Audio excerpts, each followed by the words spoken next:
안녕하세요. 뻔뻔한복독방입니다. 구독과 좋아요, 알림 설정, 회원가입 부탁드리겠습니다. 미국 국채가 지금 난리가 났습니다. 장, 단기 모두 제가 이번 주에 4.5% 갈 거라고 말씀을 드렸었는데요. 정확하게 오늘은 조금 떨어지는 그런 추세를 보이고 있지만 10년물이 이미 4.5%를 넘어서고 있죠.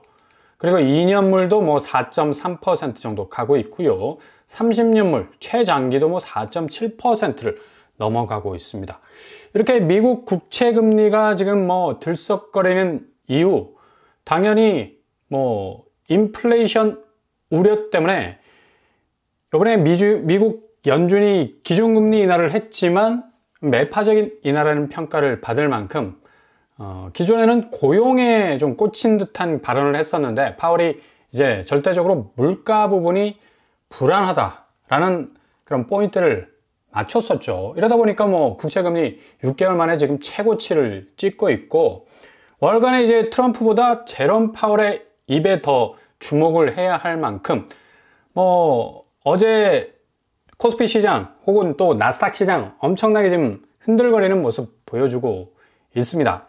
미국 10년 만기 국채금리가 전날보다 0.09포인트 오른 4.59% 기록을 했고요. 6개월간 가장 높은 수준치를 보이고 있다는 얘기죠.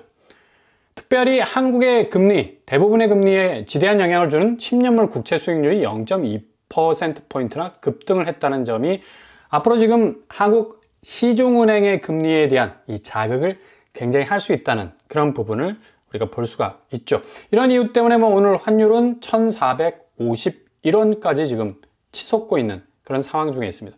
이거 1,500원 가기에는 아주 손쉬워 보이죠. 지금 한국은행이 계속해서 방어를 하고 있지만 한계가 있습니다. 달러를 태워서 원화 가치가 급속도로 떨어지는 것을 좀 막겠다는 그런 어떤 입장인데, 기본적으로 지금 미국 기준금리와 한국 기준금리가 이렇게 벌어져 있지 않습니까? 1.5% 정도 벌어져 있기 때문에 외자가 적극적으로 한국 쪽에 진입할 의사가 별로 없어요. 달러 쪽으로 계속 빠져나갈 수밖에 없는 그런 근본적 구조적 특징을 가지고 있기 때문이죠. 이런 상황에서 살짝 지난달 코픽스 금리가 마이너스를 찍었다고 해서 은행들이 주담대 금리를 내린다 만다 하는 그런 스탠스를 취하고 있는데, 국내 8개 은행이 조달한 자금의 가중평균 금리가 바로 이 코픽스라는 얘기입니다. 코픽스가 떨어지면 그만큼 은행이 이 적은 이자를 주고 돈을 확보할 수 있었다는 뜻이고, 그러니까 여유롭게 우리가 좀 주담대 금리 한번 내려볼게 라는 그런 말까지 나오고 있는 거죠. 코픽스 0.02% 내렸다. 결국에 시중은행에서 이걸 반영해서 4.74에서 6.47까지의 기준 주담대 금리를 약간 좀 이 변동폭을 좀 조정하는 그런 모습을 보이고 있는데, 이거 또 대출 푼다라는 얘기까지 지금 등장하고 있습니다. 금리가 이렇게 살짝 변동금리다. 변동금리. 그러니까 급박한 어떤 코픽스 금리가 다시 들썩거리기 시작하면 금리는 수직적으로 또 오를 수밖에 없고요. 이렇게 조금 금리가 내려갔다 해서 우리 이사 갈 집 알아볼까라는 이런 심리가 대부분 이전에 한국 부동산에 꽉 박혀 있었던 그런 매수 심리 자체였죠. 이게 결국 발전해서 영끌이 된 거고, 내수 침체에 부동산부터 살리자는 목소리가 또 일고 있는데, 이거 잘 들여다 보셔야 되죠. 내수가 왜 망가졌을까요? 부동산을 사기 위해서 대출을 어마무시 땡겼기 때문입니다. 결국 그 대출 원리금, 이자 갚기 위해서 소비 여력이 점점 줄게 되니까 결국엔 경기가 잘 돌지 않죠. 결국 부동산 때문에 내수의 침체, 그 가파른 하향세가 시작이 됐는데, 오히려 또 내수 침체를 극복하기 위해서 부동산을 살리자는 말은 정말 어불성설이라 볼 수밖에 없다는 얘기죠.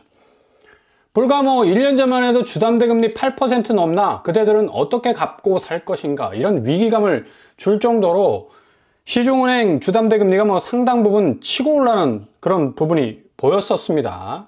당시에 2개월 연속으로 코픽스 금리가 들썩거리면서 상당 부분 주담대 금리 압박하는 그런 가속도가 붙기 시작했었는데, 이런 상황이 지금 지속이 되다 보니까 50대 자영업자들 지금 내수 침체라고 하지 않았습니까? 2억 6천만 원 개인당 뭐 최다치를 지금 찍고 있고, 부채 통계에 의하면 뭐 20대는 연체율이 지금 최고로 지금 치솟고 있다는 얘기죠. 그러니까 50대는 자영업 그 자체 셔터 내릴 수 없으니까 끝까지 한번 버텨보는 거고, 20대들의 어떤 이 취업률도 많이 떨어지고 자기가 스스로 경제적 생산 활동을 통해서 소득을 얻기가 좀 팍팍해지니까 대출을 받아도 이걸 갚을 길이 없는 거예요. 지금 입구와 출구가 꽉 막혀 있는 그런 상황이라는 걸 볼 수가 있죠. 이런 어떤 국내 경제에 아주 동서남북 막혀 있는 모습을 금융시장, 코스피 장중 2,400분계, 코스닥 2% 급락이라는 모습으로 고스란히 지금 드러내고 있지 않습니까? 가장 큰 문제가 외인들이 코스피 현 선물 9천억 원대를 지금 순매도하고 있고, 기관도 뭐 팔자 지금 계속해서 가세하고 있는 그런 추세인데, 오늘 코스피 지수 2,400선 지금 뭐 조금은 그래도 회복을 했는데 이렇게 계속적으로 지금 떨어져 나가고 있다는 얘기입니다. 금융시장 자체가 이렇게 불안정한 모습을 보이고 있는 와중에 미국 금리 인하 이제 속도 조절하겠다, 내년 사회에서 2회로 줄여버리겠다, 이렇게 강성적인 어떤 매파적 기준금리 인하 분위기가 나오니까 당연히 뭐 금융시장 엎침 대 덮친격, 가뜩이나 지금 펀더멘털 안 좋은 한국 증시가 뭐 엄청난 지금 영향을 받고 있는 거죠. 일례로 미국의 GDP 그리고 미국의 주가 거의 뭐 같은 일직선상의 모습을 이루고 있었습니다. 이전에 이처럼 주가가 S&P 500이 오르는 궤적과 미국 GDP가 오르는 궤적은 거의 간극이 없었어요. 이게 가장 건전한 지표라고 볼 수 있죠. 근데 최근에 와서 이렇게 사이가 벌어지고 있습니다. 주가와 GDP. 결국에 가서는 지금 미국 증시가 굉장히 지금 호황이라 하지만 이런 빵꾸가 있다는 얘기예요. 결국은 너무 과열됐고 또 과대평가되지 않았나. 결국에 이 빵꾸가 난 부분들이 버블로 꺼질 수 있는 그런 위기가 찾아올 수도 충분히 있다라는 얘기죠. 상황이 이렇게 전개가 되다 보니까 뭐 한국 코스피 시장도 그대로 지금 영향을 받고 있고, 부동산 시장 말하면 뭐합니까? 1일 아파트 서울에서의 거래량이 124건에 지금 그치고 있고요. 전세 471건, 월세 463건에 그칠 정도로 극도로 지금 거래가 완전히 지금 차단이 되었다라는 느낌이 들 만큼 엄청난 영향을 받고 있는 걸 볼 수가 있습니다. 뭐 평균 거래 금액 역시도 계속해서 하향 추세로 가고 있습니다.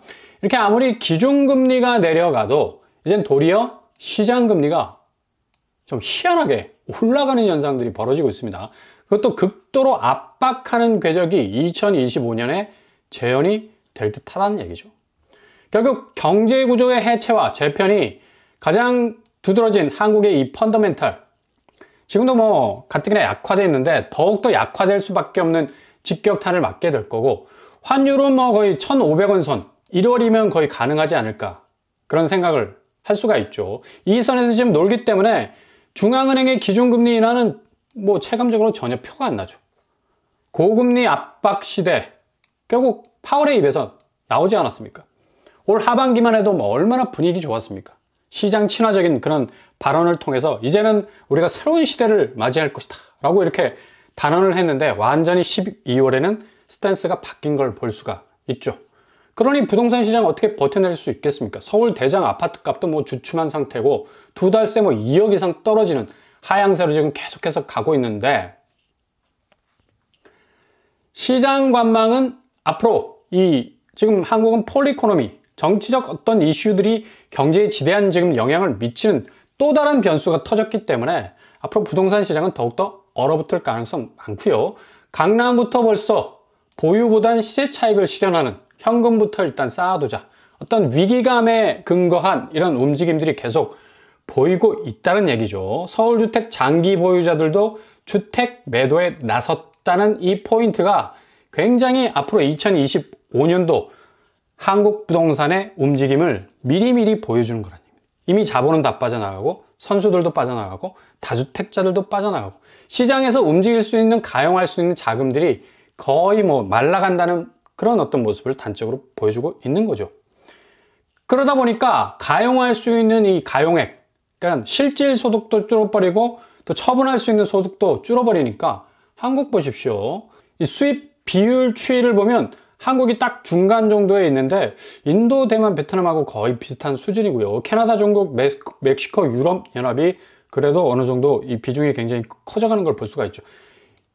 이렇게 막대 그래프가 어느 정도 살짝 튀어나오는 부분에서 이 보호무역 다시 시작이 되면 이 커트가 될 가능성 굉장히 많다는 얘기입니다. 결국은 미국의 수입 비율 추이가 점점 줄어든다는 것은 수출이 꺾일 수가 있다는 얘기죠. 결국 이건 수출 전선에 비상이 온다는 얘기고, 수출에 빵꾸가 나기 시작하면 개인은 거의 치명타 아니겠습니까? 우리나라는 수출로 먹고 사는 나라인데, 이러다 보니까 1인당 국민 총소득 GNI는 오름세를 지속하고 있지만 국민들의 체감 소득은 갈수록 악화될 수밖에 없죠. 그래서 가계 총처분 가능소득 PGDI가 1975년 482달러에서 연평균 8% 증가하는데 그쳤다는 얘기예요. 충격적이죠. 1975년도와 비교해서 8% 정도밖에 증가하지 않았다. 처분 가능 소득. 결국 한국 사람들 대부분이 뭐에 의해서 그 삶을 지탱해왔겠습니까? 부동산이면 가장 큰 어떤 핵이 될 수가 있겠는데 대출, 빚, 부채였습니다. 이러다 보니까 가용할 수 있는 돈이 없는데 누가 집을 살 수 있겠어요? 대출이라도 이전처럼 빵빵하게 나오면 금리가 적응 비행할 때 히치하이커가 낼 수 있을 텐데, 이렇게 묻어가는 것도 굉장히 이제 개인 자금 부담이 가중되는 고금리 시대라서 집값은 앞으로 더욱 지하실문 개방하고 철저하게 잠기게 될 가능성 높습니다. 심지어 지금 미국 변동성이 가장 큰 지금 한국 부동산에 미칠 최대의 영향력이 될 수가 있을 건데, 파월이 이렇게 강경하게 나가고요. 트럼프는 기준금리 인하해야 된다는 어떤 입장 고수할 거고, 또 비트코인, 가상화폐 쪽으로는 파월은 이건 바늘도 안 들어갈 아주 완고한 어떤 스탠스를 보여줬고, 미국의 만성적인 재정 적자를 가상화폐로 우회해서 좀 뚫어버리는 이 트럼프의 입장하고 상당히 지금 서로 첨예하게 대립하는 금리 엇박자도 예고되고 있어서 앞으로 상당 부분 미국의 변수는 커다란 이 한국의 부동산에 굉장한 어떤 변화의 요인이 될 가능성 아주 높다는 얘기죠. 트럼프가 최근에 파월 의장에게 사퇴를 요구할지에 대해서 아니다, 그렇게 생각하지 않는다 라고 답변을 했지만, 둘 사이에 이런 어떤 금리 정책 차이가 상당 부분 갈수록 벌어질 가능성이 많아서 이 미국의 금리 영향을 받는 우리나라 입장에서는 어떻게 대처를 해야 할지 상당 부분 참 어려운 그런 상황이 도래하고 있다는 얘기입니다. 결국 2025년도 한국 부동산은 미국이 저금리로 간다 해도 달러 강세가 이제 버티고 있어서 찾아들 기미가 보이지 않죠. 그래서 고금리, 고환율, 고물가, 여기다가 더 얹어서 고비용까지 등장하게 되는데, 우리 스스로가 환율에 의해서 수입 물가 올라가니까 개인이 치러야 하는 이 팍팍한 삶의 또 다른 비용까지 가중이 돼서 역대급 부동산 시장에서의 거래 한파, 그리고 가격 조정을 맞게 될 가능성 아주 높다는 얘기죠. 이게 단순히 어떤 위기의 나열이 아니라 내 집 마련의 기회, 저절로 자동문처럼 그 시기가 2025년 갑작스럽게 다가오게 된다면 스르르 가장 저비용의 주거 마련이라는 도가 열릴 수도 있어요. 그러니까 위기가 기회로 바뀔 수가 있다는 얘기죠. 일단 잠잠히 기다리면서, 그 기다리면 항아리 속에서 간장되고 된장됩니다. 응집된 기회의 숙성 시간 찾아온다는 사실 여러분 기억하실 수 있기를 바랍니다. 결국 기다리는 자가 승리의 깃발 꽂게 돼 있다는 얘기죠.